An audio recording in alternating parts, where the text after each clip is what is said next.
आज हमारी मुलाकात का दूसरा दिन है। आज तारीख है 20 जून 2020। कल मैंने जहाँ पे ख़त्म किया था उससे आगे चलते हैं, यानी मेरी डायरी के संपादित अंश भाग 2। देर से ही सही, परंतु मुझे समझ आ गया, मेरी सोच, मेरा ख्याल, मेरा नज़रिया कभी किसी से मेल नहीं खाया।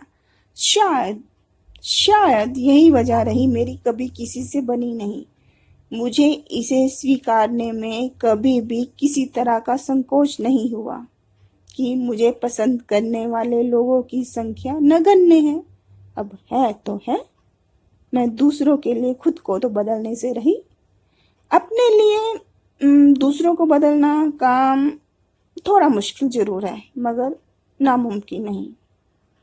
फिर मैं ऐसा करती क्यों नहीं? अब सब कुछ तुम्हें बताना जरूरी तो नहीं।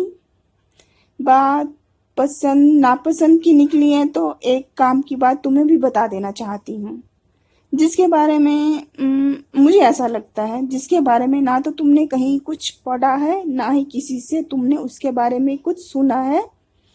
अब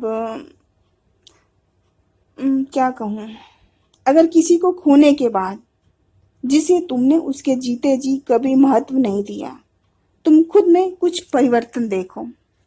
मसलन फॉर एग्जाम्पल तुम वही सब खाने लगो जिस खाने को, यानी जिस व्यंजन को, भोजन को तुमने कभी पसंद नहीं किया था। उसके फेवरेट रंगों को कभी कभार ही सही खुद पर आजमाने लगो, या फिर हजार खामियों के बाद उसकी कमी, उसका दुनिया से जाना तुम्हारी आंखें नम कर दे तो इसका मतलब क्या मतलब समझाने की जरूरत है? मेरी बातों को कभी भी संजीदगी से ना लेना। मैं तो बस यूं ही, जैसे छोटा सा बच्चा पेंसिल से आड़ी टेढ़ी रेखाएं खींचकर रोमांच महसूस करता है, यानी रोमांचित हो जाता है, उसी आनंद की अनुभूति के लिए मैं ये सब करके देख लेना चाहती हूँ।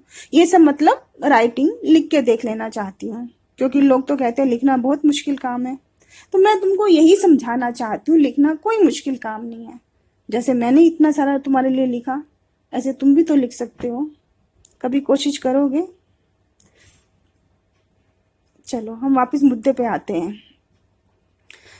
जैसे कोई छोटा सा बच्चा पेंसिल से आड़ी टेढ़ी रेखाएं खींचकर रोमांचित होता है, उसी आनंद की अनुभूति को महसूस करने के लिए मैं ये सब करके देख लेना चाहती हूँ, यानी लिख के देख लेना चाहती हूँ।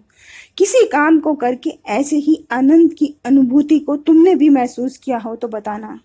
मेरे पास तो सुनने के लिए फुर्सत ही फुर्सत है। ये तो मैंने बस ऐसे कह दिया। फुर्सत में तो मैं नींद की आगोश में जाना पसंद करूंगी। मुझे तो सोना बहुत पसंद है। पता नहीं लोग कैसे घंटों टीवी देख लेते हैं। तुम्हारे पास चंद पल हैं जवाब देने के लिए। अगर तुम्हें फुर्सत मिले तो क्या करना पसंद करोगे? इतनी सी बात का जवाब देने के लिए इतना वक्त लोगे? तौबा तौबा। चलो आज के लिए इतना ही। तुम जवाब सोच के रखना। अब हम मिलेंगे कल। सोच के रखना, भूलना नहीं। Okay, all the best.